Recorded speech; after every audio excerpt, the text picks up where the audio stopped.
today I'm going to talk to Christian writers particularly about writing as translation.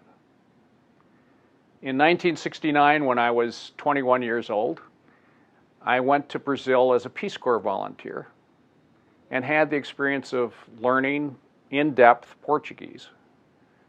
I was not a native linguist, so it was hard for me. It was a struggle. But I did learn Portuguese and indeed lived in Brazil for many years after that and became fluent in the language and have translated short stories from Portuguese into English. So translating is part of my life. Now, one of the things you learn when you move to another country and into another language is that in many ways it is seeing things in a new way. When you go to another culture, you really learn a different way of seeing and talking about things. And it has come to my attention that as Christians, we live in a different culture from our brothers and sisters who have a secular culture in the United States or Europe. We speak a different language. Let's think about that. Some of it has to do with concepts. Christianity is filled with concepts which are difficult to understand if you're not part of the Christian culture. Take, for instance, Christ saying to his disciples, "You have to eat of my body and drink of my blood." Even his disciples had difficulty understanding that one. They were bemused, and Christ said, "Are you two going to leave me?" And they said, "Where else would we go?" But one senses their struggle to understand that.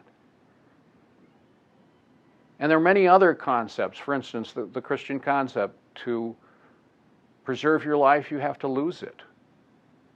That is something that takes time and effort to understand.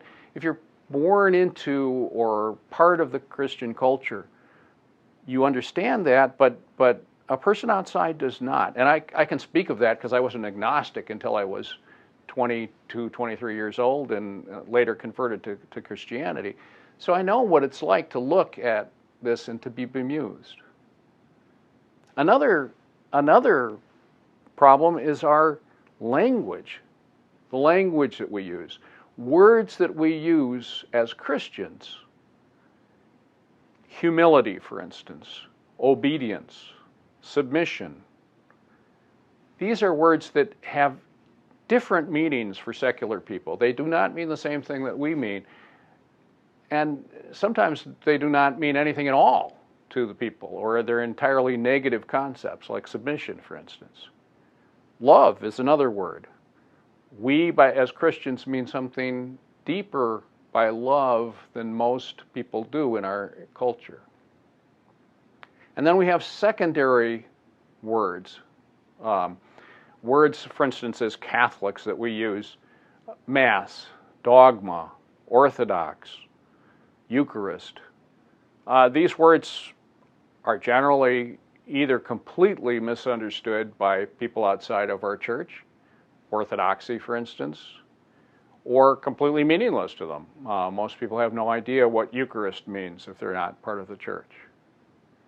So what my point today is that as Catholic writers who want to reach out to society in general, we have to be able to translate who we are and what those concepts are, and to put them into a context and to describe them much as if we were describing a foreign country and a foreign language to the people that are reading.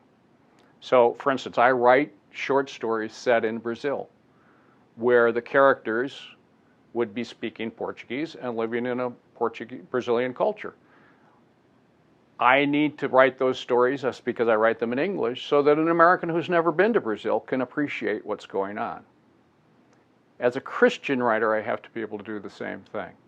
I have to be able to describe Christian situations and concepts in language that is understandable to somebody who does not know about those concepts.